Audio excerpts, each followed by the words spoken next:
तरीच जन्मया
माऊली हिरडगावकर त्यांना साथ करतील शिवाजी दादा चोंडीकर.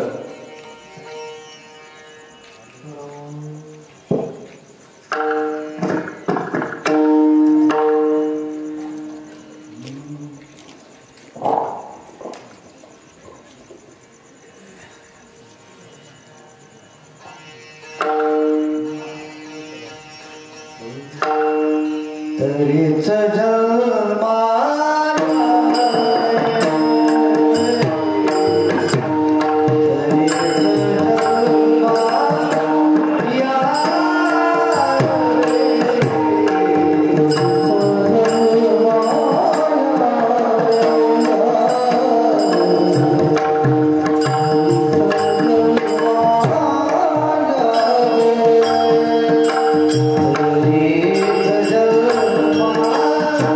Yeah.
विठोबाचे भावे नाही तरी काय थोडे श्वान सुकरे बापुडे हरी जन्मल्याचे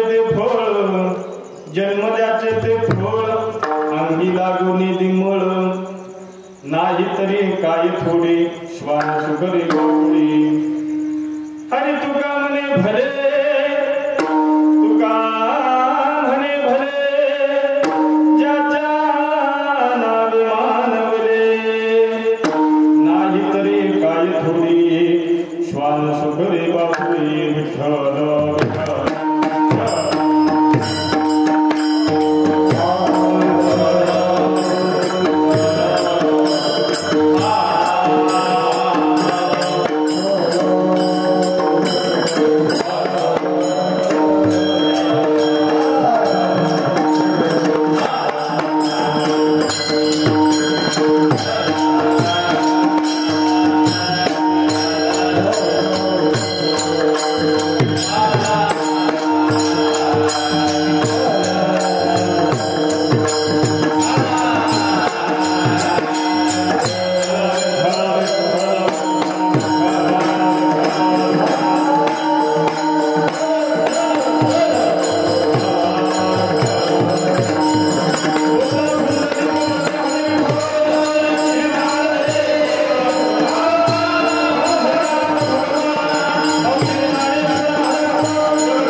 सरलहासंविठलं चिन्तयामि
त्यांच्या कृपादाने कथेचा विस्तार बाबाजी सद्गुरुदास जयांची केली स्मरण होय सकळ विद्यांचे अधिकरण कितीची बंधू श्री चरण श्री गुरूंचे ते नमस्कार मी आता गुरुर ब्रह्मा गुरुर विष्णू गुरुर देव महेश्वरा गुरु साक्षात परब्रह्म तस्मै श्री गुरुवे नमः मनोजवं मारुततुल्य वेगं जितेन्द्रियं बुद्धिमतां वरिष्ठं वातात्मजं वानरयूतमुख्यं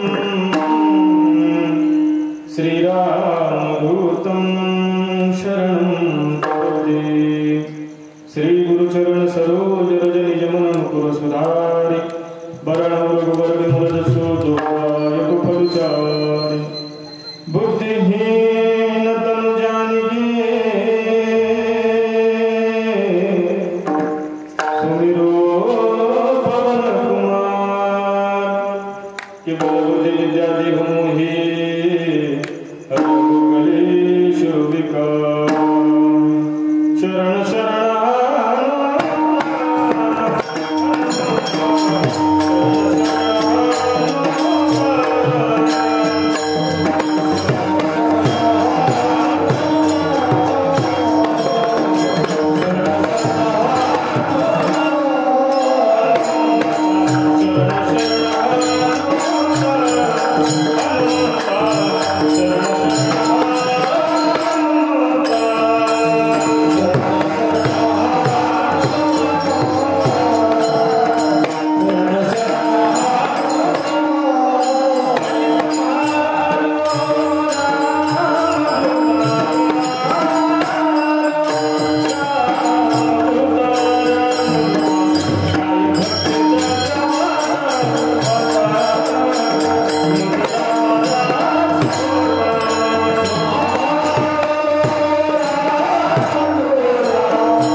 स्तुतिर्ब्रह्मादीनां विदधवसन्नास्मै गिरः अथावाच सर्वस्वमतिपरि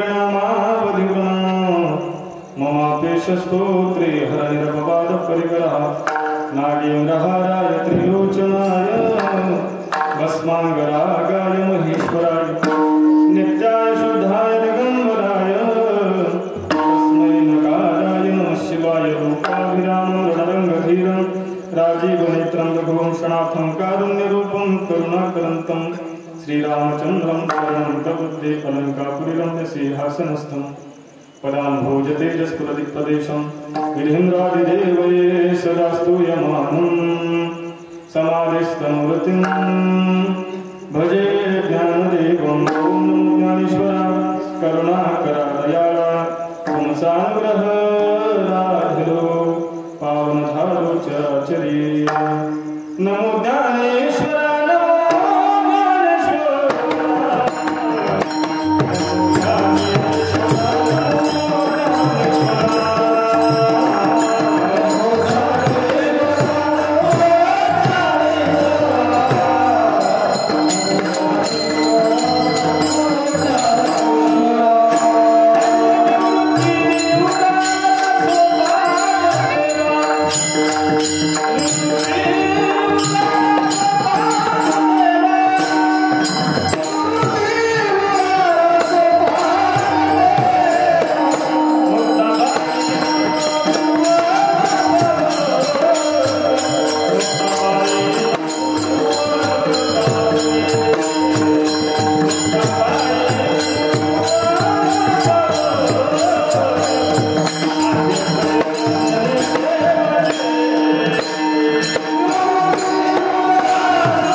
अत्यंत महत्वाचा आणि मनुष्य म्हणून जन्माला आलेल्या प्रत्येकाला आयुष्याची आचारसंहिता सांगणारा गोड असा अभंग आहे. विठ्ठला विठ्ठला.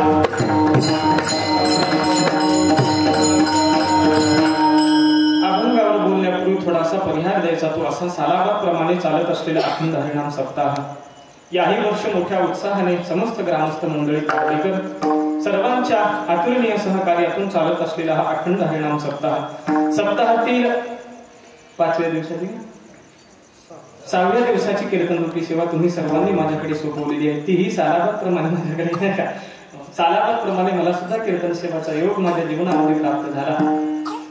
स्नेहाची मंडळी आहेत, जवळची आहेत, पंचक्रोशीतली मंडळी आहेत आणि म्हणून बोलवल्याबरोबर मीही कधी नाही म्हणत नाही. प्रेमाची मंडळी आहेत, माधव महाराजांचे माधव महाराज असतील, सगळी परिचित मंडळी आहेत. सर्वांच्या माऊलींचा फोन आला, महाराजांचा सप्ताह आहे, काय हरकत नाही. आणि त्या निमित्ताने तुम्हा सर्व श्रोतृवृंदाचं माझ्या जीवनामध्ये झालेलं हे दर्शन आहे. मग मी नेहमी सांगत असतो, प्रवचन म्हटल्यावर एकट्याला जमत असतं, परंतु कीर्तन म्हटल्याच्या नंतर स्वतः महाराज वर्णन करतात की मोहे हा ऐकल्याचा खेळ म्हणून मी लावो मृदंग श्रुती काळ घोष सेव ब्रह्मरस आवडीने. कीर्तन म्हटल्या मोहे हा ऐकल्याचा खेळ म्हणून हा मेळ जमविला. या नाही कीर्तना करता उत्तम अशी साथ तुम्ही ज्यांना धरून ठेवले नाही का सप्ताह सुरू आहे तेव्हापासून आचार संपन्न की वारकरी मंडळी आदरणीय हरिभक्तीपरायण ज्यांनी अभंगाला गोड अशी चाल गायली. हरिभक्तीपरायण श्री माऊली महाराज वेळगावकर असतील, आदरणीय हरिभक्तीपरायण श्री शिवाजी आबा चोंडीकर असतील, मृदंगाची साथ करत असताना आदरणीय हरिभक्तीपरायण श्री दादाराव महाराज देशमुख असतील, कोठारीकर भजनी मंडळी, आसपासची सगळीच्या सगळी पंचकृषीतून आलेली सगळीच्या सगळी भजनी मंडळी, चोपदार मामा आमचे आसुलेकर मामा ते सुद्धा कीर्तना करता उपस्थित आहेत. विनेकरी बाबा महाराजांचा परिचय नाही. आदरणीय हरिभक्तीपरायण श्रीराम महाराज आळंदीकर ते सुद्धा कीर्तना करता उपस्थित आहेत. ज्यांची आपल्याच पाठीवरती संस्था आहे कोठारी पाठीवरती हरिभक्तीपरायण गंगाधर महाराज ते सुद्धा कीर्तना करता आवर्जून उपस्थित. त्यांची पहिल्या दिवशी सेवा सुद्धा झाली नाही का, महाराज सुद्धा कीर्तना करता उपस्थित आहेत. आजूबाजूच्या परिसरातून असलेली सर्वच्या सर्व भजनी मंडळी, बालाजी महाराज, कोठारी नाटकर मंडळी, सगळीच्या सगळी भजनी मंडळी, सर्वांच्या कीर्तना करता आलेल्या इकडच्या महिला सगळीच्या सगळी पुरुष मंडळी सर्वांच्या चरणी माझा माथा विनम्र करतो आणि सेवेला येते सुरुवात करतो. विठ्ठला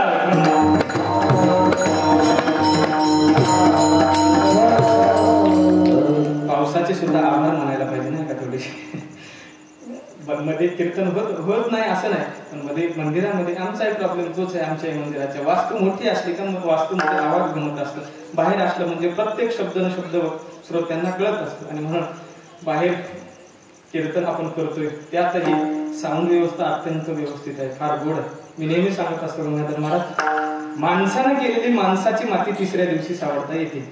विनोदाने सांगत असतो मी आनंदीकर महाराज, माणसानं केलेली माणसाची माती तिसऱ्या दिवशी सावरता येते, पण सिस्टीमवाल्याने केलेली कीर्तनकाराची, गायनाचार्याची, मृदंगाचार्याची माती कोणाच्या बापाला सावरता येते. आणि म्हणून माती होऊ नये म्हणून सुंदर अशी नाती जपणारी आपल्याच गावातली का साऊंड सर्व्हिस अत्यंत गोड अशी साऊंड सर्व्हिस आहे, फार गोड योगायोग आहे. मंडळी सेवेकरिता निवडलेला अभंग जगद्गुरु संत श्रेष्ठ श्री तुकोबारायांचा आहे. जगद्गुरु तुकोबाराय कोण ओळखत नाही तुकोबारायांना? इंद्रायणीच्या काठावरती उसळलेलं भक्तीचं वादळ, मानवतेचा महान आनंदादीप, प्रगल्भ बुद्धिवंतांच्या बुद्धीलाही न उलगडलेलं पुढं म्हणजे जगद्गुरु तुकोबाराय. विठ्ठला याही जर कोणी विचारलं तुकोबाराय म्हणजे कोण, तर मी काय सांगेन ऐका. विश्वनिर्माणकर्त्याच्या राजमुकुटातून निखरलेला एक मोती म्हणजे आमचे जगद्गुरु तुकोबाराय. गोड असा अभंग जगद्गुरु तुकोबारायांच्या सेवकीर्तन निवडलेला आहे. अभंग छोटा आहे पण फार मतितार्थ फार गोड आहे. मनुष्य म्हणून जन्माला आलेल्या प्रत्येकाला आजच्या अभंगातून जगद्गुरु तुकोबाराय आचारसंहिता सांगतात. आचारसंहिता ऐका बरं, अभंगाचा सरळ अर्थ सांगून जातो. व्यवस्थित साऊंड सर्व्हिसमुळं, लाईट व्यवस्थेमुळे थोडासा वेळ झाला. आपल्या जिल्हा परिषद शाळेसारखं करू, कितीला सुरू झालं तरी बरोबर 4ला सुट्टी तसं करू. ऐकाय अगोदर अभंगाचा सरळ अर्थ सांगून जातो. जगद्गुरु तुकोबाराय म्हणतात, तरीच जन्मा यावे दास विठोबाचे भावे. मनुष्य म्हणून जन्माला आला तुम्ही परमात्म्याचे दास झाला पाहिजे, विठोबारायचे दास तुम्ही, पंढरीनाथ परमात्म्याचं दासत्व तुम्ही पत्करलं पाहिजे. तरीच जन्मा यावे दास विठोबाचे भावे. आणि असं जर तुम्ही करत नसाल तर तुमच्यामध्ये मग प्राण्यामध्ये फरक तरी काय? प्राणी सुद्धा जन्माला येतात, ते सुद्धा आपल्यासारखेच मरतात, जन्मतात मरतात. मग आपल्यामध्ये प्राण्यामध्ये जर भक्तीच नसेल तर आपल्यामध्ये प्राण्यामध्ये काय फरक आहे? मग श्वान तुकोबाराय उपमा देतात, श्वान किंवा सुकर म्हणजे डुक्कर काय पृथ्वीवरती नाहीत का? नाही तरी काय थोडी, अभंगाचं दुसरं चरण, नाही तरी काय थोडी श्वान सुकरे बापुडे. आता तुकोबारायांनी श्वानच का घेतला, सुकरच का घेतला, आपण पुढे चिंतन पाहूया.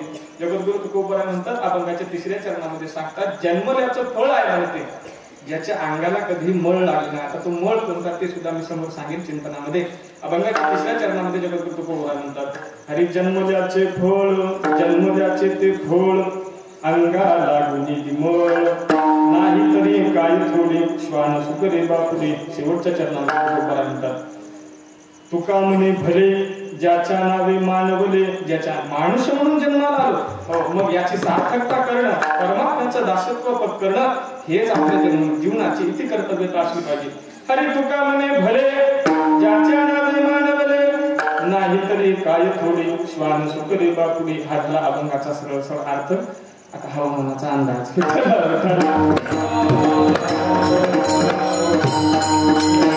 वस्तूच्या अभंगातून जगद्गुरु तुकोबाराय तुम्हाला आम्हाला म्हणजे मनुष्य म्हणून जन्माला आलेल्या प्रत्येकाला आचारसंहिता सांगतात आणि आचारसंहिता आपल्याकरताच आहे महाराज. पशूंना आचारसंहिता नाही, महाराजांचं प्रमाण आहे. पाप पुण्य हे फक्त आपल्याला कळतो.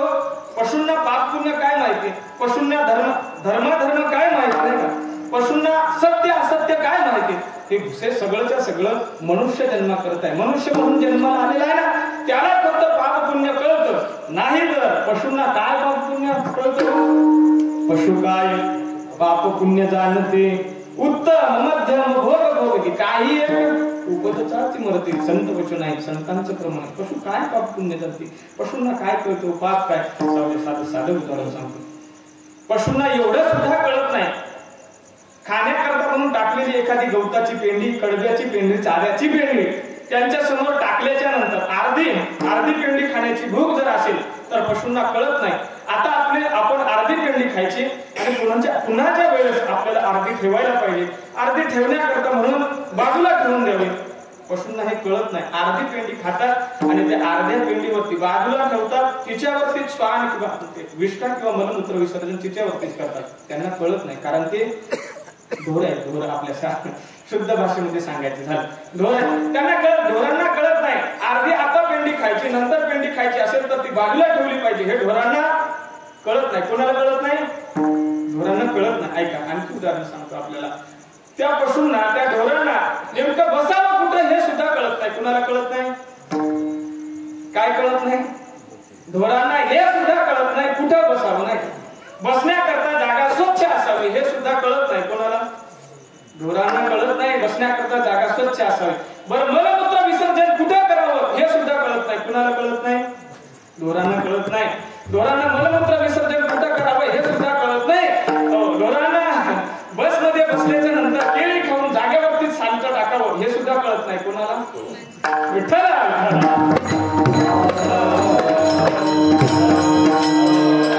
गावामध्ये सप्ताह चालू आहे हे सुद्धा कळत नाही. कोणाला, ढोरांना हे सुद्धा कळत नाही. त्या गावामध्ये सप्ताह चालू नाही का. आज एकादशी आहे, उद्या गोकुळाष्टमी. आज नाही तर काही उदाहरण सांगा. उद्या गोकुळाष्टमी आहे, उपवास केला पाहिजे हे सुद्धा कळत नाही. कोणाला, करायचं काय बाप पुण्य झाले ते नाही का मौली महाराज. त्यांना काही धर्माधर्म कळत नाही, सत्य असत्य कळत नाही, पाप पुण्य कळतच नाही. मग त्यांना आचारसंहिता जगद्गुरु तुकोबाराय कशाला सांगते. ज्यांना कळते त्यांच्याकरता ही आचारसंहिता सांगितलेली आहे. ऐका बरं, शास्त्रकारांनी, भागवत शास्त्रकारांनी काही गोष्टी अत्यंत दुर्लभ सांगितल्या आहेत. अत्यंत दुर्लभ 3 गोष्टी अत्यंत दुर्लभ सांगितल्या. त्यापैकी पहिलीच गोष्ट आहे नरदेह मिळणं फार दुर्लभ आहे.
लागले आम्हाला त्याच्यामुळे म्हणलं बरं काय संत वचन आहे, प्रमाण आहे. नरदेह दुर्लभ जाना, पहिली गोष्ट सांगितली नरदेह अत्यंत दुर्लभ आहे. या भागवत शास्त्रकारांनी श्लोकामध्ये सुद्धा हेच सांगितलं. दुर्लभम त्रयमेवेत देवानुग्रह हेतुकम मनुष्यत्वम मुमुक्षुत्वम आणि महापुरुष संस्कार. दुर्लभम त्रयमेवेत देवानुग्रह हेतुकम मनुष्यत्वम. पहिलीच गोष्ट, तीन गोष्टीपैकी याच श्लोकाचं जणू ट्रान्सलेशन म्हणजे भाषांतर आमच्या महाराजांनी केलं. आता प्रमाण सांगितले तुला. मनुष्यत्व मुमुक्षुत्व महापुरुष संशय. आपल्याला बाकीच्या दोन मुद्द्यांची काही गरज नाही, पण पहिला मुद्दा आहे भागवत शास्त्रकारांचा मनुष्यत्व. आपल्याला मनुष्य जन्म मिळणं अत्यंत दुर्लभ आहे, अत्यंत दुर्लभ आहे. आपण दृष्टांत नेहमी ऐकता, जरा वेगळ्या सांगण्याचा प्रयत्न करतो मी. ऐका काय झालं. एका गावामध्ये आंधळा राहायचा. आंधळा होता, मात्र जरा बिलिंदर होता बरं का. त्याला गावामध्ये भांडणं लावल्याशिवाय काही करमत नव्हतं. दिवसभरातून एक तरी भांडण लावल्याशिवाय त्याच्या मनाला शांती लागत नाही. काय काय असतात आंधळे, काय काय भगवत भजनी असतात, काय काय भजनामध्ये रंगणारे असतात, काय काय भांडणामध्ये सुद्धा रंगणारे, आंधळ्यामध्ये सुद्धा प्रकार असतात. काय त्याला दिवसभरामध्ये एक तरी भांडण लावल्याशिवाय करमत नव्हतं. दररोज भांडणं लावायचा. मग भांडणं झाल्याच्या नंतर घरामध्ये यायचा, झोपून जायचा. मग झालेली भांडणं त्याचे आई वडील मिटवायचे काम करायचे. योगायोगानं या आंधळ्याचं लग्न झालं. तसं होतच नव्हतं पण झालं. तुम्ही म्हणसाल महाराज असं कसं म्हणाले, होतच नव्हतं पण झालं. एक असंच तसंच होतं गावामध्ये. एकाची कटत नव्हती आणि याला भेटत नव्हती. योगायोग जुळून आला नाही का. मग योगायोग जुळून आला, एकाची कटत नव्हती आणि याला भेटत नव्हती. दोघांचं लग्न झालं आणि लग्न झाल्याच्या नंतर स्वाभाविक आहे गजलो. आतापर्यंत भांडणं लावल्याच्या नंतर भांडणं मिटवण्याकरता आतापर्यंत कोण मिटवत होतं. अगोदर लग्नाच्या अगोदर आई वडील मिटवत होती. आता लग्न झाल्याच्या नंतर कोण मिटवायला लागलं मग काम. त्याची बायको नाही का. त्याची बायको आता लागलेली भांडणं मिटवण्याचं काम बायको करायला लागली. असाच एका दिवशी एका गल्लीमध्ये जात असताना, फिरत असताना त्याच्या मनामध्ये आलं आणि आज आपण दिवसभर झाला, दिवस खाली जातो काय की आपण एक सुद्धा भांडण लावलं नाही. त्याला करायला करमत नव्हतं. मनामध्ये थोडं सुद्धा करमायला मार्ग नाही. काय करावं काय करावं. जाता जाता एका महिलेच्या घरामध्ये गेला, घरामध्ये भांडण लावलं. त्या गल्लीमध्ये भांडण लावले, लगेच धावत धावत घरी गेला, घरी झोपून गेला. बेडवरती गेला, झोपला महाराज. पण ती बाई जरा नाव शांताबाई होतं, पण तिला भांडल्याशिवाय थोडं सुद्धा ती चांगली तापत होती, रागीत होती. धावत धावत ती सुद्धा त्याच्या घराकडे गेली. या आंधळ्याच्या पत्नीचं, आंधळ्याच्या बायकोचं ते धान्य उपडणं वगैरे, ते सुपलीमध्ये ते धान्य घेतलेले पाकडणं वगैरे चालू. दारामध्ये बसलेली ही बाई धावत त्याच्या दारामध्ये गेली आणि म्हणाली, कुठं गेला तू, तुझा पती कुठं आहे ना. घरामध्ये झोपले. अगं खोटं बोलते, झोपलेल्या कशाचं म्हणे. आता 10 मिनिटापूर्वी आमच्या गल्लीमध्ये आला, आमच्या गल्लीमध्ये माझ्या घरी भांडण लावून गेली. आई तो झोपल्याचं सोंग करत असेल, पण त्याला सांग यावेळेस तू आमच्या गल्लीमध्ये आला, बाकीच्या गल्लीसारखी आमची माणसं शांत नाही. परत जर आमच्या गल्लीमध्ये भांडण लावण्याकरता आला, 2 पायावर येशील, पण जाताना मात्र 1 पायावर जावं लागेल. त्या बाई जरा रागीट स्वभावाची होती. तिने परखडपणे सांगितलं, आला 2 पाया नाही, पण जाताना मात्र 1 पायावर जावं लागेल. आंधळ्याची पत्नी सुद्धा कंटाळली होती. कुठलं तू दररोज भांडणं मिटवावी, ती सुद्धा कंटाळलेली होती.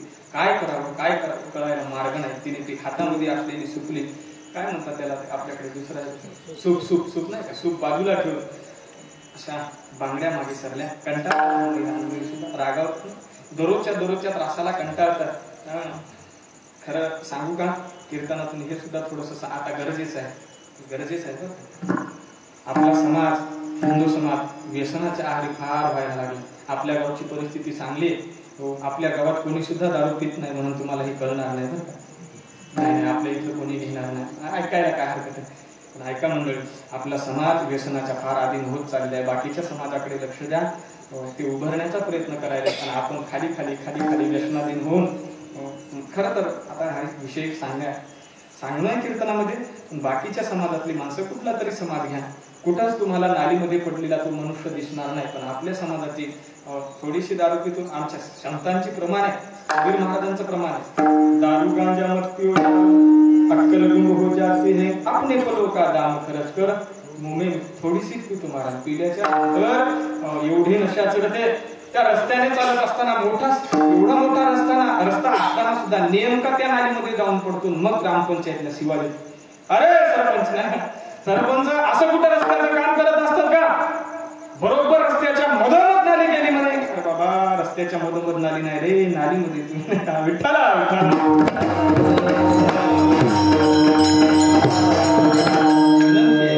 माझी विनंती आहे, आपल्या समाजाने आता सुधारण्याची गरज आहे बरं. फार लढा चालू आहे आरक्षणाकरिता. आरक्षण मिळेलही महाराज, आरक्षण मिळेल. आरक्षण मिळून सुद्धा तुम्ही जर व्यसनाधीन होत असाल तर काय ते आरक्षणाचं महत्व आहे. आणि म्हणून आपण अगोदर व्यसनापासून बाहेर होणं फार गरजेचं आहे. माझा विषय चालू होता ती आंधळ्याची पत्नी सुद्धा कंटाळी रोजच्या त्रासाला म्हणजे दररोजही हा कुठेतरी भांडण लावतो. मिटवण्याचं काम माझ्याकडे. तिने ती सुपली बाजूला ठेवली, सूप बाजूला ठेवलं, रागाने घरामध्ये गेली आणि ज्या पलंगावरती ज्या कॉटवरती हा आंधळा झोपला होता, रागाच्या भरामध्ये तिने अशी जोरात लात मारली. त्या आंधळ्याला लात मारली, लाते बरोबर आंधळा कॉटवरून खाली पडला. अजून त्याचं काम आहे आपल्याला. कॉटवरून तो आंधळा पडल्याबरोबर महाराज त्याला एवढा अनुताप झाला, एवढं दुःख वाटायला लागलं. आंधळा होता पण स्वाभिमानी होता. म्हणजे आतापर्यंत आपल्या बायकोनं आपल्याला कधी मारली नाही, बोलली म्हणजे कधी लात मारली नाही. अनुताप झाला म्हणजे निघालो मी पंढरपूरला. ऐका बरं, मला तुम्हाला नरदेहाचं दुर्लभत्व पटवून द्यायचं. ऐका. अनुताप झाला, शरीरामध्ये अनुताप झाला आणि मग निघाला पंढरपूरला. म्हणून मी या घरामध्ये राहणार नाही, संसारामध्ये राहणार नाही, बायको मला मारते. स्वाभिमानी माणसाला थोडीशी लज्जा वाटत असे. आता दररोजच खात्यात त्यांना कधी खाल्ली नव्हती, पहिलीच वेळ होती नाही. आणि मग म्हणायला लागला बायकोने मला मारणार. निघाला पंढरपूरला. ऐका, माझं वचन नाही, आमची गुरुजी सांगायची, जोपर्यंत माझं नाही काय मोठ्यांचं वचन आहे, जोपर्यंत घरची बायको किंवा घरची मुलं अशी लात मारत नाहीत ना, तोपर्यंत लोकांना पंढरपूर आनंदी आठवत नाही.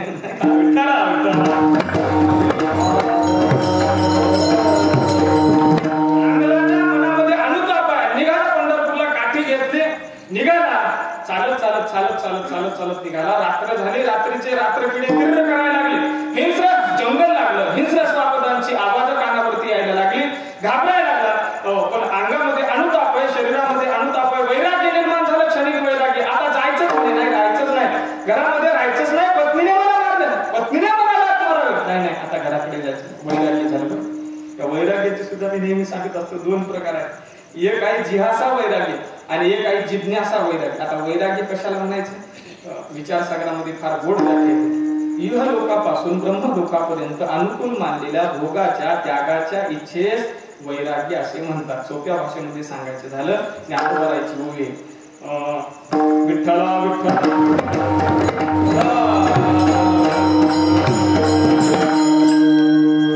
इहीचे का स्वर्गीचे भोग पायिक झाली या इच्छेचे परी भोगावे हे न रुचे. नाही का, स्वर्गाचे सुद्धा भोग उपभोगण्याकरता समोर आहे, तरी सुद्धा उपभोगण्याची वृत्ती अंगामध्ये न होणं याला म्हणतात वैराग्य. शरीर अनुकूल आहे, भोग भोगण्याकरता शरीर सुद्धा अनुकूल आहे, परंतु भोग भोगण्याची इच्छा न होणं याला वैराग्य म्हणतात. जिज्ञासा वैराग्य म्हणतात. नाहीतर जिहासा वैराग्य थोड्या काळाकरता उत्पन्न होतं, म्हणजे प्रतिकूल परिस्थितीमध्ये उत्पन्न होतं, लगेच संपतं. महाराज आपल्याला सुद्धा वैराग्य, त्याला आपण क्षणिक वैराग्य म्हणून. जिहासा नाही करत, क्षणिक वैराग्य. आपण जेव्हा अंत्यविधीला जातो नाही का, अंत्यविधीला त्या स्मशानभूमीमध्ये गेल्याच्या नंतर ती चिता जळालेली असते आणि चिताला आग्नी गेल्याबरोबर ती समोर ते सरण जळत असताना आपल्याला सुद्धा वैराग्य होतं. किंवा स्मशान वैराग्य म्हणा, क्षणिक वैराग्य म्हणा, जिहासा वैराग्य म्हणा. ती चिता जळत असताना प्रत्येकाला वाटतं, एकमेकांची चर्चा सुरू होते, काय प्रयोग या देहाचं नाही का, आलेल्या प्रत्येकाला जावं लागणार आहे. कुणी काय असं ना, येथे नाही गुरु आले अवतार, तिथे सगळी प्रार्थना करतात. कुठं आबा स्मशान, प्रत्येकाला नाटक मंडळी, प्रत्येकाला आठवतं त्या स्मशानभूमीमध्ये काय करे प्रत्येकाला मरावं लागेल उगाच की. शेवटी इथं तर यायचंय, उगाच कशाला भांडणं करायची, कशाला हे करायचं. कुठपर्यंत? जोपर्यंत त्या स्मशानामध्ये आहे तोपर्यंत. स्मशानाच्या बाहेर आल्याच्या नंतर परत एक गावावरात गेल्याबरोबर धुऱ्यावरून भांडणं सुरू. मग तिथं नाही कळत, याला म्हणायचं क्षणिक वैराग्य किंवा स्मशान वैराग्य, जिहासा वैराग्य. प्रतिकूल परिस्थितीमध्ये उत्पन्न होतं आणि थोड्या वेळा करता ऐका आपल्याला उदाहरण सांगतो. जिज्ञासा वैराग्य मात्र याच्यापेक्षा वेगळं असतं बरं का. जिहासा वैराग्य म्हणायचं, एखाद्याने म्हणायचं का मला सुपारी खाण्याची अजिबात इच्छा नाही. कुणी म्हणायचं ज्याच्या तोंडातली सगळीच्या सगळी दात पडलेली आहे. कुणी म्हणावं मला सुपारी खाण्याची इच्छा नाही, ज्याच्या तोंडामध्ये 32च्या 32 दात आहे आणि तो म्हणत असेल मला सुपारी खाण्याची अजिबात इच्छा नाही, याला जिज्ञासा वैराग्य म्हणायचं आहे. जास्त किचकट जात म्हाताऱ्याला सुद्धा अंतर झाला, वैराग्य झालं, क्षणिक वय प्रतिकूल परिस्थितीमुळे बायकोला लाट मारली, त्याला वैराग्य उत्पन्न झालं. चाललो म्हणे पंढरपूरला, निघाला, जंगलापर्यंत आला. हिंस्र स्वागतांची आवाज ऐकायला लागली. रात्रीचा निबिड अंधार, किर्र असा अंधार आहे. चालत चालत काठी टेकत टेकत निघाला. जात असताना दादारावांना या अंधाराच्या पायाला काहीतरी लागलं आणि लागल्याबरोबर हात समोर पडला. पडल्याबरोबर विचार करायला लागला, म्हणजे आपण ज्याला अडकून पडलो नेमकं काय आहे तरी ते पाहावं. आणि मग त्यानं पाहण्याकरता म्हणून त्याला हात लावला. हात लावल्याबरोबर बाबा त्याला कळालं हंडा आहे, तरी हंडा आहे. त्या हंड्यामध्ये महाराज त्याने वाजवून पाहिलं, त्या हंड्यामध्ये सोनं. आंधळा होता, पण आंधळ्या व्यक्तीला बाकीची जी ज्ञानेंद्रिय असतात ना, थोडी जी असतात लवकर कळतं. त्यांच्या हातामध्ये आमच्या गावामध्ये सुद्धा एखादी 10ची 20ची नोट देऊन पहा आणि सांगा 200ची, नाही ते बरोबर ओळखतात 20चीच आहे. त्यांना ते ज्ञान असतं, भगवंताची त्यांची कृपा. त्याने ते वाजवून पाहिलं, त्याला कळालं या हंड्यामध्ये सोनं. सोनं स्पर्श स्पर्श ज्ञानाने कळालं त्याला या हंड्यामध्ये सोनं आहे. त्याच्या लक्षामध्ये आलं. लक्षामध्ये आल्याबरोबर पंढरपूरला निघाला म्हातारा. पंढरपूरला निघाला होता हा आंधळा. धनाचा हंडा भेटल्याबरोबर, सोन्याचा हंडा भेटल्याबरोबर, माझं असं मत होतं विनेकरी बाबा, आता याला सोन्याचा हंडा बसला होता, आता याने कुठं गेलं पाहिजे होतं? हा, सोन्याचा हंडा जर सापडला, या आंधळ्याने कुठं जायला पाहिजे होता? आता हा, घराकडे जावा.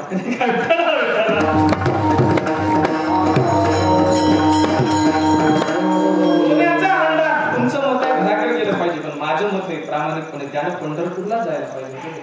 या आंधळ्याने तो धनाचा हंडा, तो सोन्याचा हंडा घेऊन जर पंढरपूरला गेला असता आणि तो धनाचा हंडा, तो सोन्याचा हंडा एखाद्या अर्बन बँकेमध्ये ठेवला असता तर एवढा पैसा झाला असता महाराज. एवढा नुसता त्या बँकेमध्ये त्याने अर्बन बँकेमध्ये ठेवला असता तर त्या सोन्याच्या व्याजावरती आता चातुर्मासातले सगळे वारकरी जेवले असते, त्याला पुण्य प्राप्त झालं असतं. पण तुमच्या मनाप्रमाणे त्याचं सुद्धा वैराग्य तिथंच संपलं नाही.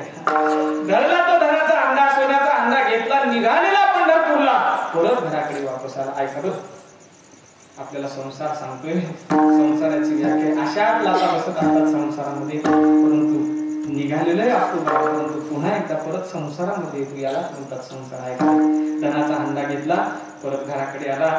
घराकडे तोपर्यंत आंधळ्याची बायको खिचडी खाऊन निवांत झोपली होती. कारण तिला माहिती होतं हा बुवा आज जरी नाही आला तरी उद्याच्याला नक्की येतो. तिला तिच्या गिऱ्हाईकावर नक्की विश्वास होता. हा बाबा धनाचा हंडा, सोन्याचा हंडा घेऊन दरवाजाच्या समोर आला.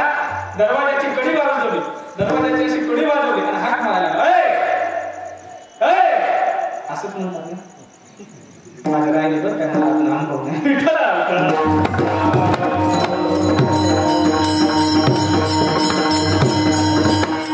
दरवाजाची कडी वाजवली, आपल्या बायकोला आवाज द्यायला, पत्नीला आवाज द्यायला, ऐकलं का, ऐकलं का. तिने आपल्या गिऱ्हाईकाचा आवाज बरोबर ओळखला. ती म्हणाली का हो तुम्ही तर पंढरपूरला निघाले होते ना? निघालो होतो पण दरवाजा तर उघड नाही, माझ्या हातामध्ये काय आहे ते पहा. तिने दरवाजा उघडला, तिने पाहिलं, हिला डोळे होते. तिने पाहिलं का आपल्या पतीच्या हातामध्ये सोन्याचा हंडा आहे, सोन्याचा हंडा. आता मात्र थोडेसे चित्रामध्ये बदल झाला नाही का. आता चित्रामध्ये बदल झाला. सोन्याचा हंडा पाहिल्याबरोबर पतीच्या हाताला धरलं. या बसा, नाही बसा पाठवर. फार दमून मागून आला असता. काय करू, चहा करू, कॉफी करू, काय काय काय करायला व्हायचं पार्टी. आता पैसे आता काही चालते, काय करू तुमच्या, का गरम गरम कांदा पोहे करून. पत्नी विचारायला काय करू, काय करू. अंधा हा काहीच करू नको, चाही नको, चहा सुद्धा नको, कॉफी सुद्धा नको, कांदा पोहे नाही ना, कांदा पोहे सुद्धा नको. मग काय कर, सुंदर होता आम्ही तुम्हाला अगोदर सांगितलं काय नाही. पण पहिल्यासारखं मी एकदा परत या पाठवरती झोपणार आणि तू परत एकदा रागाच्या भरामध्ये मला परत एकदा लाटमार पडणार आणि परत एकदा त्या जंगलामध्ये जाणार आणि परत एकदा दुसरा एक सोन्याचा हंडा घेऊन. मला सांगा आता या बाईनं किती लाटा मारल्या, त्याला दुसराच धनाचा हंडा सापडणार नाही. योगानं सापडलेला आहे. ऐका आता तो गुबाराचे प्रमाण सांगतो. आंधळ्याचे बाई धनाची चरणी,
कधीतरी योगायोगाने असं घडतं.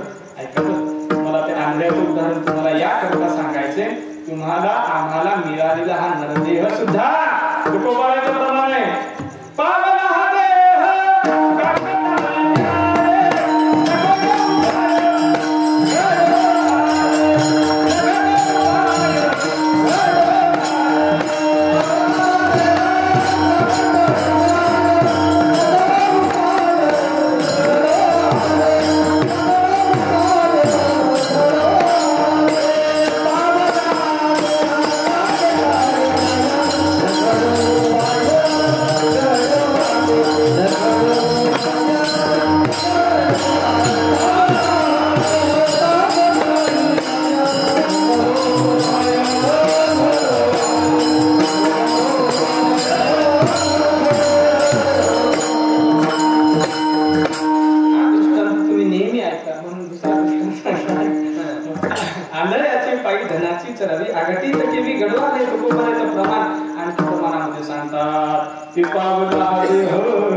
भयंकर आजार झाला. तेही दृष्टांत सांगतो तुम्हाला प्रमाण करू. आंधळ्याच्या एका राजाच्या राणीला महाभयंकर असा आजार झाला. मग त्या वैद्याने त्या हकीमने सांगितलं का या तुमच्या राजाला सांगितलं राणीचा आजार जर बरा करायचा असेल तर कावळा त्याच्यावरच विलाज कावळ्याचं रक्त त्या जखमेवरती म्हणा त्या रोगावरती लावावं लागेल आणि तेव्हा कावळा आणत असताना तो जिवंत लागेल. बरं सांगितल्याच्या नंतर सगळे जण त्यांनी भ्रमानच काढलं. राजाने दवंडी दिली गावामध्ये. ऐका राणीला दुर्धर असा आजार झालेला आहे आणि तो आजार नीट करण्याकरता म्हणून कावळ्याची नितांत गरज आहे. कावळा जिवंत पाहिजे. जिवंत जो जिवंत कावळा पकडून आणून देईल त्याला 10,000 रुपये बक्षीस. बदलानं पारली तर 10,000 वाढवायचं. कसं काय नाही कीर्तनामध्ये कमी जास्त करता येते. 10,000 रुपये बक्षीस ठरलं आणि मग 10,000 रुपये दवंडी सगळ्यांनी ऐकली. प्रत्येक जण कावळा पकडण्याचा प्रयत्न करतो. बऱ्याच जणांनी पकडले पण जिवंत कोणालाही सापडलेला नाही. मेलेले बरं काय पकडले पण मेलेले पकडले काय उपयोग. त्याच नगरीमध्ये त्याच राजाच्या राज्यामध्ये आंधळा राहत होता. आंधळा म्हणजे त्याचा काय काम धंदा नाही काय नाही. असाच रस्त्याच्या कडेला बसलेला त्याचं काम चालू काय एक एक पैसा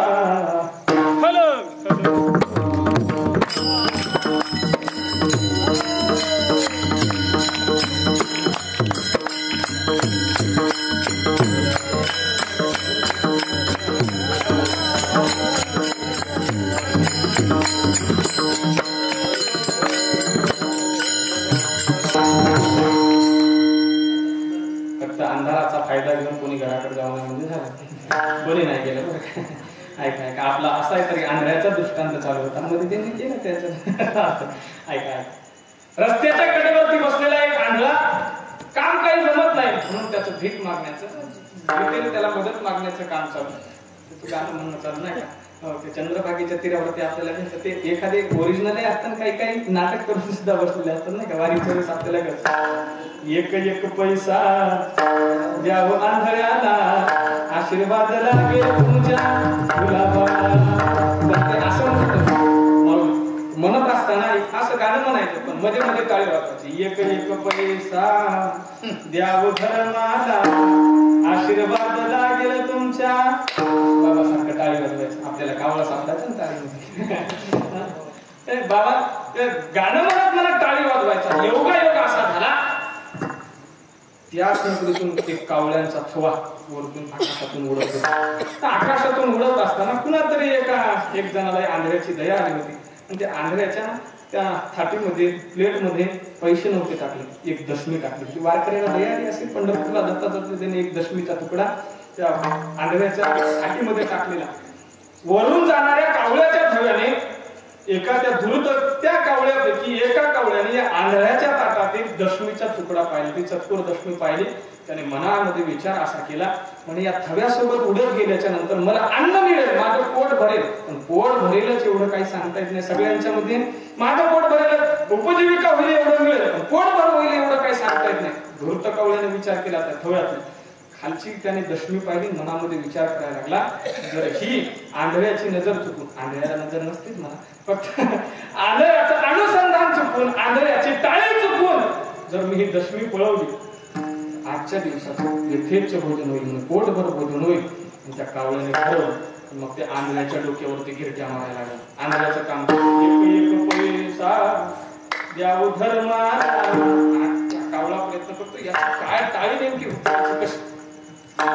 त्याने मनामध्ये विचार केला, म्हणजे आंधळ्याची टाळी काय बंद होत नाही, आता हिम्मत करून ती तेवढी दशमी तेवढी पळवावी लागेल नाही का. कावळ्याने हिम्मत केली, हिम्मत तो किंमत नंतर नाही का, कावळ्याने हिम्मत केली आणि त्या दशमीवर झडप घेणार एवढ्यामध्ये या आंधळ्याची टाळीचं येणं एकच झालं आणि तो कावळा झडप मारणं एकच झालं. बाबा बरोबर कावळा आंधळ्याच्या हातामध्ये कावळा सापडला आणि कावळा सापडल्याबरोबर हातामध्ये कुठला तरी पक्षी चाचपून पाहतो. एवढ्याने इतक्याच वेळामध्ये त्या राजाचे शिपाई कोणाकडे कावळा आहे का हे पाहण्याकरता म्हणून निघालेले होते. त्यांनी दुरूनच पाहिलं, कारण शिपाई दुरूनच होते, दुरूनच पाहिलं का आंधळ्याच्या हातामध्ये कावळा आहे. कावळा चालत चालत शिपाई त्या आंधळ्यापर्यंत आले. आंधळ्यानं, ए आंधळ्या, तुझ्या हातामध्ये काय आहे, तुला माहिती आहे का.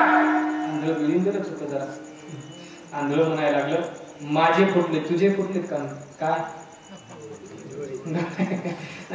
त्या शिपायाला म्हणायला लागलं, माझे एक डोळे फुटले, तुला कळत नाही का. मग शिपाई थोडासा याच्यावर आला आणि शिपाई म्हणायला लागला, अरे आंधळ्या, तुझ्या हातामध्ये सापडलेला कावळा आहे. मग कळतं तर कशाला विचारतो, कावळा आहे, बरं काय हरकत नाही, हा कावळा मला देशील का. आंधळा म्हणायला लागला, मला तरी ठेवून काय करायचं, या कावळ्याचं देतो, याच्या मोबदल्यामध्ये काय देणार. आंधळ्याने विचारलं. शिपाई म्हणायला लागला, सांग तुला काय पाहिजे याच्या मोबदल्यामध्ये. आंधळ्या तरी काय माहित कावळ्याची काय किंमत. तो म्हणला, तू किती देणार पैसे. आंधळा शिपायाला म्हणायला लागला, तू किती देणार. शिपाई म्हणतो, तू किती घेणार. आता किती वेळ कीर्तन होईपर्यंत हेच चालू द्यायचे, आपण भाव एकदाचा ठरवू. तो शिपाई म्हणायला लागला, या कावळ्याच्या मोबदल्यामध्ये मी तुला 2000 रुपये देणार. ऐका बरं, शिपाई किती म्हणला, 2000. आणि इकडे राजाची घोषणा, राजाची दवंडी कितीची होती, 10. असं मापात प्राप्त का काम नाही, काय म्हणजे पाठीदार बोल येत नाही.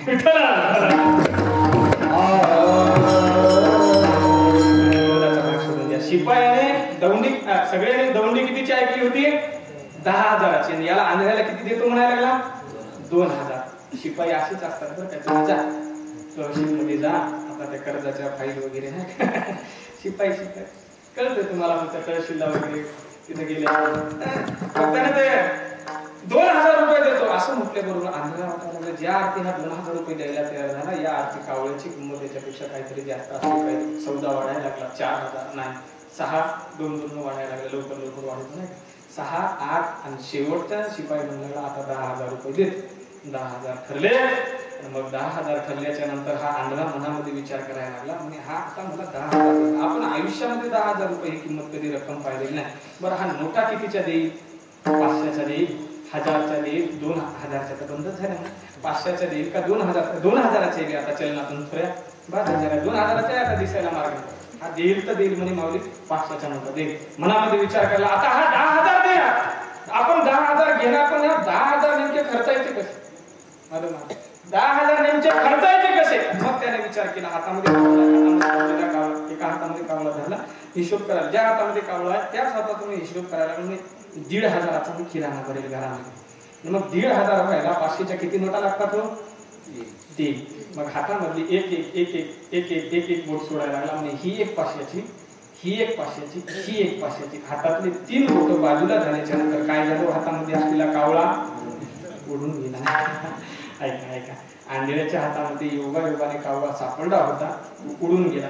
शिपाई म्हणाला, अरे आंधळ्या काय केलंस, कावळा उडून गेला. आंधळा म्हणायला लागला, अरे कावळा पकडणं काय एवढं काय अवघड काम नाही का, काय नाही. परत एकदा काय करतो, एक पैसा. आता किती दिवस गाणं मंदिरावर हातामध्ये कपडा टाकलो, तसा तुम्हाला आम्हाला जो नरदेह लागलेला आहे ना, तो बरोबर म्हणतात, पावसाळी हो का कटाळ न्याय न घड उपाय. मग आपल्याला नरदेह प्राप्त झाले, मंडळ नरदेह प्राप्त झाल्याच्या नंतर नरदेहाची इति कर्तव्यता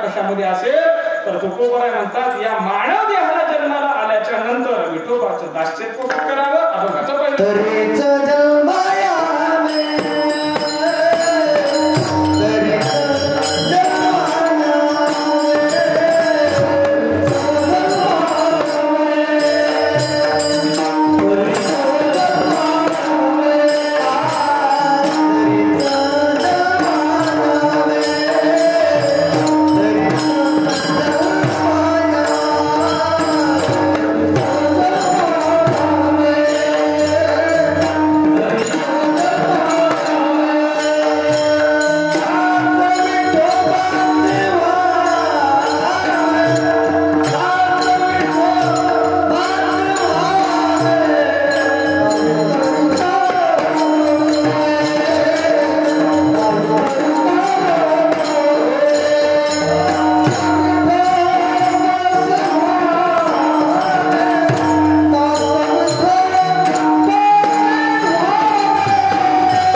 देवाचं म्हणून घे ना तरीच जन्मायावे दास विठोबाचे व्हावे. ऐका आपल्याला नरदेहाचं दुर्लभत्व सांगत असताना प्रमाण सुद्धा ऐकलं का बरं नरदेह दुर्लभ आहे हो. ऐका नरदेह तुम्हाला आम्हाला सापडला नाही. नरदेह निधान लागले हाती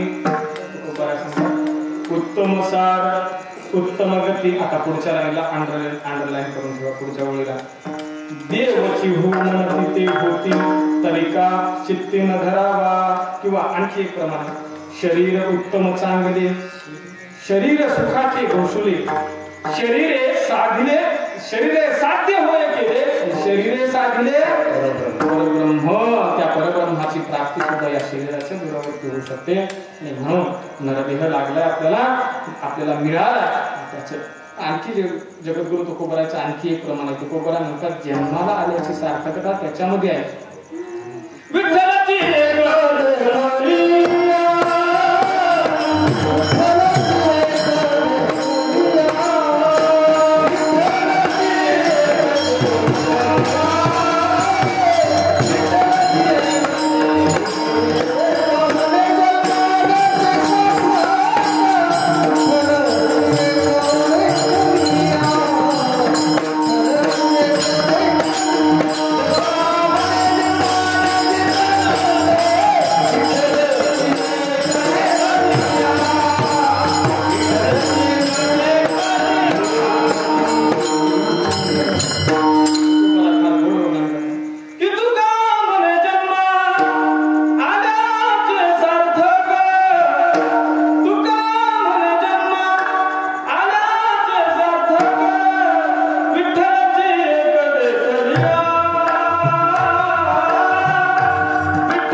तरीच जन्मायावे दास विठोबाचे व्हावे. ऐका म्हणजे आणखी सूक्ष्म सांगायचं झालं तर जगद्गुरु तुकोबरायाने या अभंगामध्ये षष्टीचा प्रत्यय टाकलेला आहे.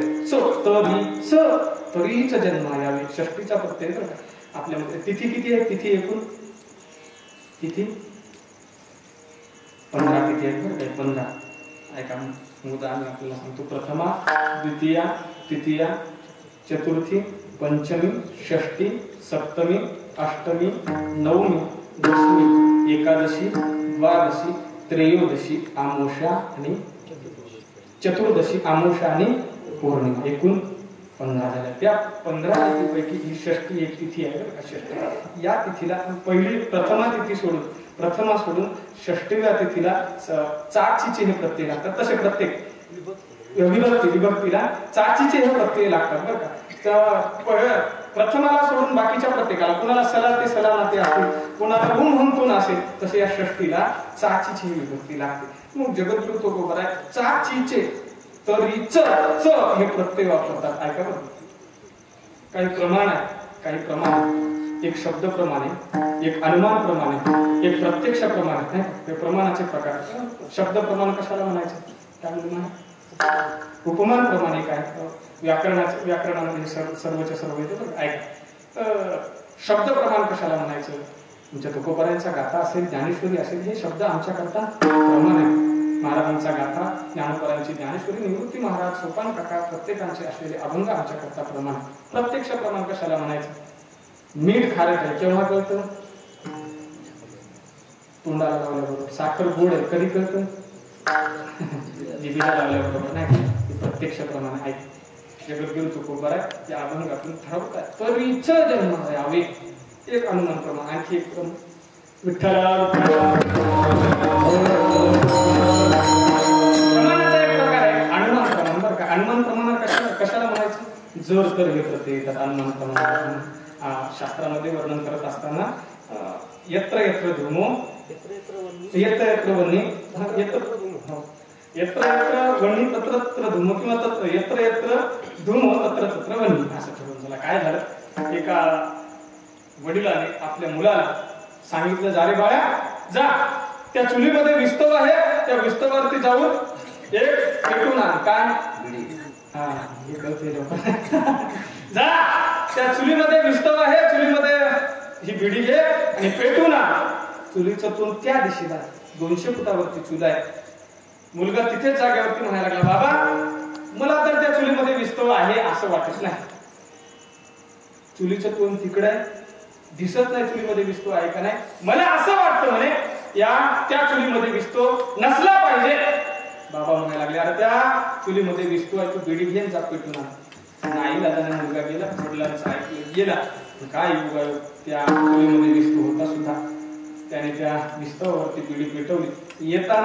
येतानाच वाटेने काय केलं त्यानं, नाही तसं काय केलं नाही, तुमच्या मनामध्ये होता, नाही तसं काय केलं नाही. बिचाराने बिडी पेटवली, वडिलापर्यंत घेऊन आला. वडिलापर्यंत घेऊन आला आणि मग न राहून त्यानं विचारायला सुरुवात केली, बाबा चुलीचं तोंड त्या दिशेला आहे, 200 फुटावरती चूल आहे, बरं इथून दिसायला मार्ग नाही, चूल पेटलेली आहे का नाही, तुम्ही कसं ओळखलं बरं. मग बाबा सांगायला लागले, अरे मी असं पाहिलं, असा अंदाज लावला, त्याला अनुमान म्हणतात, असा अंदाज लावला, ज्या अर्थी चुलीतून दूर निघते त्या अर्थी चुलीमध्ये विस्तव असला पाहिजे.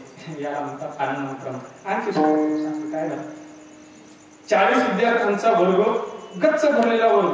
त्या वर्गामध्ये इन्स्पेक्शन करण्याकरता एक साहेब अधिकारी आहे. मग अधिकारी आल्याच्या नंतर शिक्षकांना, त्या वर्ग शिक्षकाला विचारलं, का हो सर तुमचे विद्यार्थी हुशार आहेत, हो कुठलाही प्रश्न विचारला तर तुमच्या विद्यार्थ्यांना उत्तर देणार, हो सर कुठलाही साहेब कुठलाही प्रश्न विचार. आणि मग गुरुजी प्रश्न विचारायला, मुलांनो सांगा, पारडी ते नाशिक अंतर जर 750 किलोमीटर असेल तर माझं वय किती. गुरुजीने प्रश्न काय विचारला, पारडी ते नाशिक अंतर 750 किलोमीटर असेल तर माझं वय किती. सगळे समोर बसलेले हुशार विद्यार्थी प्रत्येकाने मानाखाली घातली. काय सांगावं या प्रश्नाचं उत्तर कुणाला यायला तयार नाही. गुरु ते साहेब गुरुजीवर, वर्ग शिक्षकावर चिडायला लागले, काय तुमचे विद्यार्थी हुशार आहेत म्हटलं, एका प्रश्नाचं उत्तर येत नाही, बाकीचे प्रश्न तर बाजूलाच नाही, एकालाही उत्तर येत नाही. पण त्याच वर्गामध्ये एक शेवटच्या बेंचवर बसलेला बाळ होता. शेवटचा बेंच जरा आगाऊच असतो ना. 4-5 शिक्षकांच्या बदल्या होतात, पण हे 7वीच्या 7वीमध्येच राहतात आणि ते मागच्या बेंचवर बसून सगळ्याच्या सगळं वर्ग सांभाळतात. आता त्याने विचार केला बाळूने, म्हणे असा हा साहेब जर गेला तर आपल्या शाळेची बदनामी होईल, म्हणजे विद्यार्थ्यांना काही येत नाही. मग न राहून बंड्याने हात वर केला, कधी न उत्तर देणारा, शेवटच्या बेंचवर त्याने हात वर केला. हात वर केल्याबरोबर गुरुजी वर्ग शिक्षकांनी त्याच्याकडे पाहिलं, डोळे गोटाळायला लागले, कारण त्याला माहित होतं बंड्याचा पराक्रम किती हुशार आहे बंड्या नाही. पण साहेबाचं लक्ष गुरुजीवरून बंड्यावर गेलं, दोघांची नजर झाली.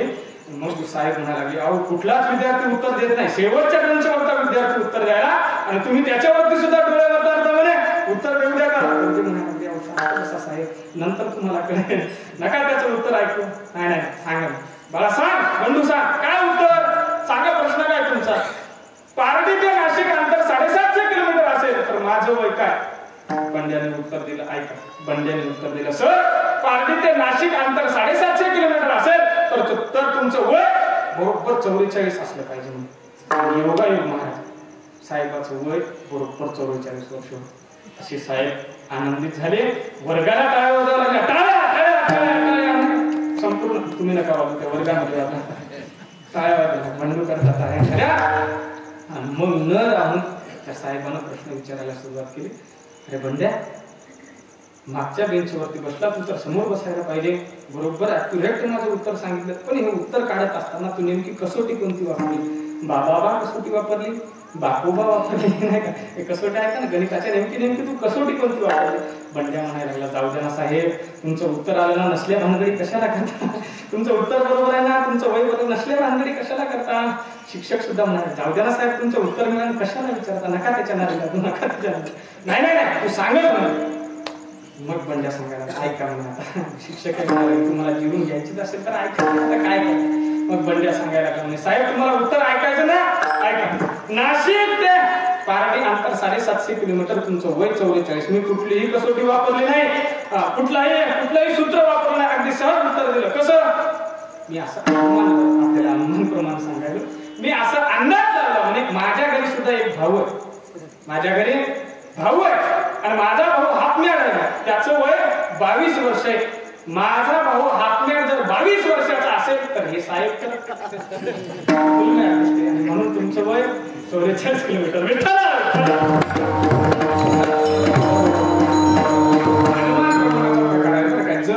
जर माझा भाऊ हातम्याड 22चा तर तुम्ही तर फुल गुरु तुकोबाराज षष्टीच्या विभक्तीने सांगतात, तरीचा जन्म यावे दास विठोबाचे भावे. विठोबाचे आणि दास्यत्व माणसाने दास्यत्व पत्करलं पाहिजे, बरं काय, लहानच राहिलं पाहिजे. फार गोड अभंग आहे. जी मोठी माणसं असतात ना, मोठ्या माणसांना फार त्रास असतात. जयांगी मोठे कोण यातना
मुंगी साखरेचा ऐरावत रत्न थोर त्यासी अंकुशाचा मारा जया अंगी मोठे कोण तया वातना कठीण मनुष्याने दास्यत्व पत्करलं पाहिजे. आपल्याला प्रसंग माहिती आहे, महाभारताचं युद्ध ठरलं. महाभारताचं युद्ध ठरलं तर महाभारताचा युद्धाकरता काहीतरी मदत मिळावी म्हणून दोघं सुद्धा निघाले. कुणाकडे? भगवान श्रीकृष्ण परमात्म्याकडे. कोण कोण निघालं? सखाराम आणि कोण कोण निघालं? अर्जुन आणि दुर्योधन. अर्जुनाच्या अगोदर दुर्योधन गेला होता महाराज. दुर्योधन गेला आणि देवाच्या श्रीकृष्ण परमात्म्याच्या शयन कक्षामध्ये झोपलेले आहेत. दुर्योधन गेल्याबरोबर दुर्योधन जाऊन भगवान श्रीकृष्ण परमात्म्याच्या उशा म्हणजे डोक्याच्या बगलं जाऊन बसलं. थोड्या वेळाच्या नंतर अर्जुन सुद्धा आला. अर्जुन मात्र भगवंताच्या पायापाशी बसले. पायाजवळ बसला. माणसाने लहान पायाजवळ राहिले पाहिजे. आपल्याला गोड सांगणार, पायाजवळ राहिले पाहिजे. भगवंत झोपेतून उठलेले आहेत आणि झोपेतून उठल्याबरोबर आपण सुद्धा झोपेतून उठल्याबरोबर अगोदर डोक्याकडे लक्ष, वर लक्ष जातं का पायाकडे लक्ष जातं? पायाकडे लक्ष जातं. पायाकडे पाहिल्याबरोबर अर्जुन दिसला आणि मग भगवंताने विचारायला सुरुवात केली, अर्जुना पाय कशा करता आला म्हणे? एवढ्या दुर्योधनाचा अहंकार, देवा अर्जुनाच्या सुद्धा अगोदर मी आलो, अगोदर तुमच्या जवळ येऊन बसलो आणि तुम्ही अगोदर त्याचं क्षणकुशल विचारता, त्याला विचारता. देव म्हणाला की तू जरी अगोदर आला असेल तरी तू माझ्या डोक्यावर आणि अर्जुन पायापासल्या माणसाजवळ लक्ष जरा लवकर जातो, म्हणून माणसाने देवाच्या पायापाशीच राहावं, मोठ्यांच्या पायापाशीच राहिलं पाहिजे, नाही का बरं. भगवंताच्या पायापाशी असल्या कारणानं, पायाजवळ बसल्या कारणानं भगवंताने अर्जुनाला विचारायला सुरुवात केली, अर्जुना कशा करता येणे केलं. मग अर्जुन सांगतो, महाराज भगवंता युद्ध अटळ आहे, मला तुमची युद्धामध्ये मदत हवी. भगवंताने 2 अटी सांगितल्या. एकीकडे म्हणे माझी अक्षौहिणी सेना, ती अक्षौहिणी सेना यादव एका बाजूने लढतील आणि एका बाजूने मी स्वतः आहे, पण युद्धामध्ये माझा काहीही सहभाग नसला, फक्त काही 2-4 गोष्टी हिताच्या गोष्टी सांगेल, हातामध्ये शस्त्र धारण करणार नाही. सांग अर्जुना तुला काय पाहिजे. दुर्योधनाच्या मनामध्ये पेचच पडला, जर अर्जुनाने ही अक्षौहिणी सेना जर मागून घेतली तर आपलं तर वाटलं आहे ना. अर्जुनाने क्षणाचाही विलंब न करता, 1 मिनिटाचाही विलंब न करता अर्जुन म्हणायला लागला, देवा श्रीकृष्ण परमात्मा तुम्ही माझ्यासोबत राहा. मग जरा सुटकेचा निश्वास दुर्योधनाने सोडला. दुर्योधन म्हणायला लागला, पेढा आहे म्हणे अर्जुन, या देवाला घेऊन तरी करायचं काय, तिथे काही गुलाबजामुन खायचं का म्हणे, तिथे काय पंगत आहे का, युद्ध करायचं, युद्ध करण्याकरता माणसे लागतात, शस्त्रधारी माणसं लागतात. बरं झालं मग आता कुणाला गेली ही अक्षौहिणी सेना, दुर्योधनाकडे गेली. आणि मग भगवान श्रीकृष्ण परमात्मा अर्जुनाला म्हणायला लागले, अर्जुना ऐका बरं जरा लक्षपूर्वक ऐका, म्हणजे तुमच्या लक्षामध्ये दास्यत्व का पत्करायचं, देवाचं दास का व्हायचं, देवाचं दास्यत्व का पत्करायचं. मग श्रीकृष्ण परमात्मा अर्जुनाला म्हणायला लागले, अर्जुन हार तो तेरी पक्की है, ऐका लक्षपूर्वक ऐका, अर्जुन हार तो तेरी पक्की है, तू रहेगा सदा उदास. अर्जुन हार तो तेरी पक्की है, तू रहेगा सदा उदास. अरे माखन तो दुर्योधन ले गया, पीछे बचा है छाछ. छाछ म्हणजे ताक बरं का, माखन म्हणजे लोणी तर दुर्योधन घेऊन गेला, अक्षौहिणी सेना तर दुर्योधन घेऊन गेला, आणि मी छाछ म्हणजे मीच फक्त तुझ्याकडे राहील. ऐका बरं, आता मला दास या शब्दावरती यायचं. अर्जुन म्हणायला लागला, भगवान ऐका, भगवान जीत तो मेरी पक्की है. अर्जुन सांगायला लागला देवाला, भगवान श्रीकृष्ण परमात्मा जीत तो मेरी पक्की है. अरे दास रहता है कभी उदास, दास कधी उदास असतो का, भगवंताचा दास कधी उदास राहील का. जीत तो मेरी पक्की है, दास रहता है कभी उदास. माखन ले जाने दो दुर्योधन को, माखन चोर है मेरे पास.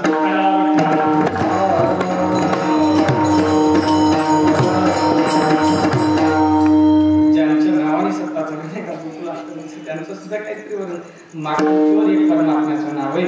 मग अर्जुन म्हणायला लागला, माखन दुर्योधन को ले जाने दो. कशाची चिंता करायची म्हणे, माखन चोर है मेरे पास. तू जर असतील भगवान परमात्मा सोबत असल्याच्या नंतर कशाची चिंता नाही का. आवडीने भावे हरिनाम घेसे, तुझी चिंता त्यासे सर्व आहे. आपली परमात्मा, आपली चिंता वाहणारा तो परमात्मा.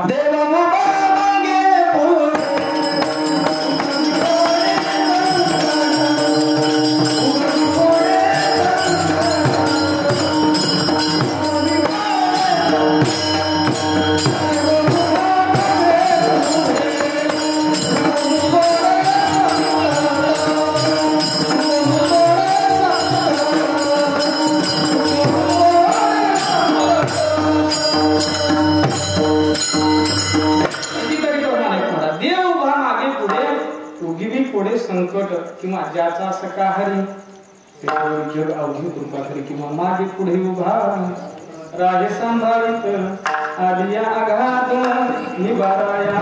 परमात्म्याचा दासत्व करून परमात्मा आपला सगळा योग क्षेम त्यांचे जाणे जड भारी वाट दावी करी धरून या करी म्हणजे हाताला धरून वाट दाखवतो परमात्मा. आणि तरीच जन्मा यावे दास विठोबाचे भावे. आणि असं जर तुम्ही करत नसाल तर तुमच्यामध्ये आणि प्राण्यामध्ये काय काय दुसरं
जन्मा यावे तरीच जन्मा यावे दास विठोबाचे भावे नाही तरी काय थोडी स्वान सुखरी बापुडी. ऐका आपला वेळ थोडासा शिल्लक आहे.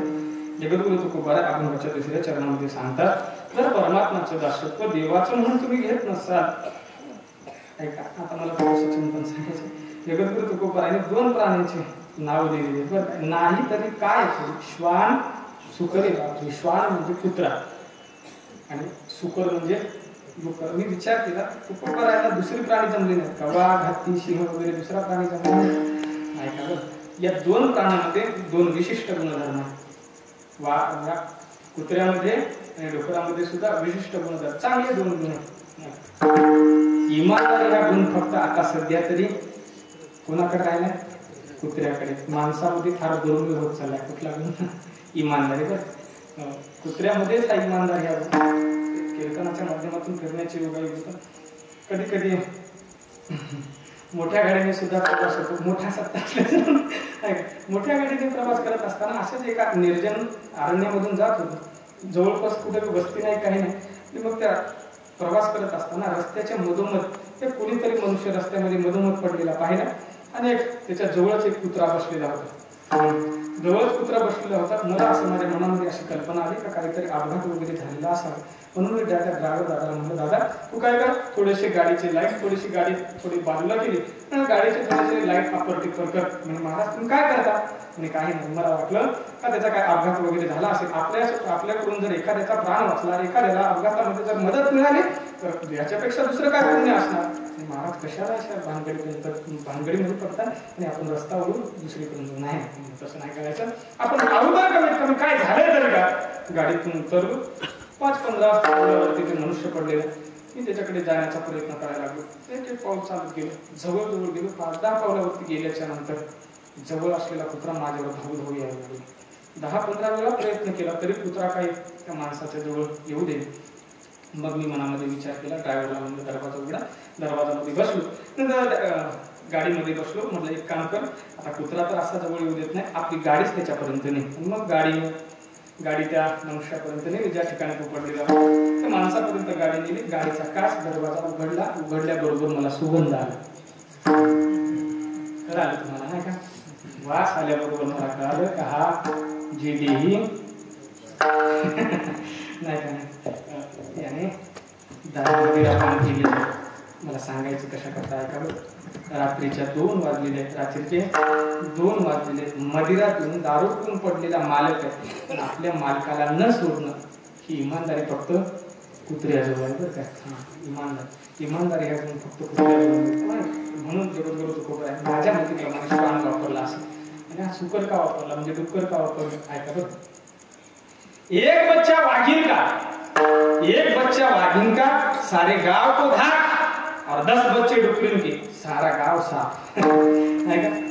10 डुकराचे पिल्ले असू द्या सगळंच्या सगळं गाव साफ करतात. साफ करण्याचा गुण त्यांच्याकडे असू द्या. डुकर फार भारी असतात. स्वच्छता करतात गावाची. सकाळी उठल्यापासून त्यांना तेच काम असतं गावाची स्वच्छता करायची. जिबीने नाही का? डुकर गावाची स्वच्छता करतात. त्यांना कुठला भत्ता नसतो. त्यांना कुठली पगार नसते तरी गावाची सगळीच्या सगळी स्वच्छता करण्याचं काम डुकरांच्याकडे असतं नाही का? म्हणून तुकोबाराय म्हणतात जर तुम्ही भोजन करत नसतात ऐका बरं इमानदारी गुण कुत्र्याकडचा आहे. नाहीतर आपण सुद्धा देवाला वचन दिलं होतं. गर्भवती असताना देवाला वचन दिलं होतं.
त्यांचे झाले समोर काय आठवी न पाय हा माझा नवस. आपण सुद्धा मला वचन दिलं होतं. आपण मात्र वचनापासून जन्मल्याबरोबर ते रडणच असतो. कवा आपल्याकडे इमानदारी नसल्या कारणाने तुकोबाराने श्वान घेतला असेल नाही का. आपण जर भगवंताचं भजन नरदेह प्राप्त होऊन सुद्धा भगवत भजन जर करत नसाल तर मग तुमच्यापेक्षा कुतरी किंवा डुकर भजन आहे का. नाही तरी काय थोडी ज्ञानोबराची ओळी सुद्धा आहे. माझ्या भक्तिवीन जळवते जी आली पण ज्ञानोबरा तर पाषाण म्हणतात. पृथ्वीवर काय पाषाण नाही का. तुकोबाराने तर प्राणी जिवंत प्राण्यांना म्हटलेलं पण आमचे ज्ञानोबरा तर निर्जीव दगडाला सुद्धा म्हणजे दगडा तरी तुमच्या बरे नाही का. त्याप्रमाणे म्हणतात नाही तरी काय थोडी श्वान सुकरे बापुडी म्हणजे जगद्गुरु तुकोबारा आपण माझ्या तिसऱ्या चरणामध्ये सांगतात जन्माचं तेच फळ आहे महाराज. अंगाला थोडा सुद्धा मळ. आता मळ म्हणजे थोडं शॉर्टकट सांगून जातो बरं काय म्हणलं फार महत्वाचा आहे हाही सुद्धा विषय. मळ आपल्या उदाहरण घेऊन जातो. मळ कशाला म्हणायचं. कीर्तनकाराने महाराज जबाबदारीने सांगतो कीर्तनकाराने कीर्तन सांगत असताना किंवा कथाकाराने कथा सांगत असताना एखाद्या वेळेस एखादा प्रसंग जमला नाही जमला तरी चालेल. कीर्तनकाराने कथाकाराने कथा करत असताना कीर्तन करत असताना एखादा प्रसंग जमला नाही जमला तरी चालेल. पण कीर्तनकारावर प्रसंग येऊन अंगा लागून ऐका गायकाने संगीताची साथ करणाऱ्या गायक मंडळीने एखादा राग म्हणत असताना एखादी चाल म्हणत असताना या रागातून त्या रागात गेली तरी चालेल नाही. एखादी चाल या रागातून त्या रागामध्ये गेली तरी चालेल पण गायकाची चाल बिघडली नाही पाहिजे. अंगा लागून बिमोल. मृदंगाचार्य मृदंग वाजवत असताना पक्वल वाजवत असताना एखादा बोल चुकला तरी चालेल नाही का. म्हणूनच तुम्ही माणसं फार गोड निवडलेली फार परिसरातली गोड माणसं. मृदंगाचार्याने पक्वल वाजवत असताना एखादा बोल चुकला तरी चालेल लोकांनी त्याला बोल लावले नाही पाहिजे. अंगा लागून बिमोल जन्मल्याचे तेची फळ अंगा लागून बिमोल. आणि जगद्गुरु तुकोबारा अभंगाच्या शेवटच्या चरणामध्ये सांगतात तुका जगद्गुरु तुकोबारा शेवटच्या चरणामध्ये सांगतात तुका म्हणे भले ज्याच्या नावे मानवले नाही तरी काय थोडे श्वान सुकरे बापुडी.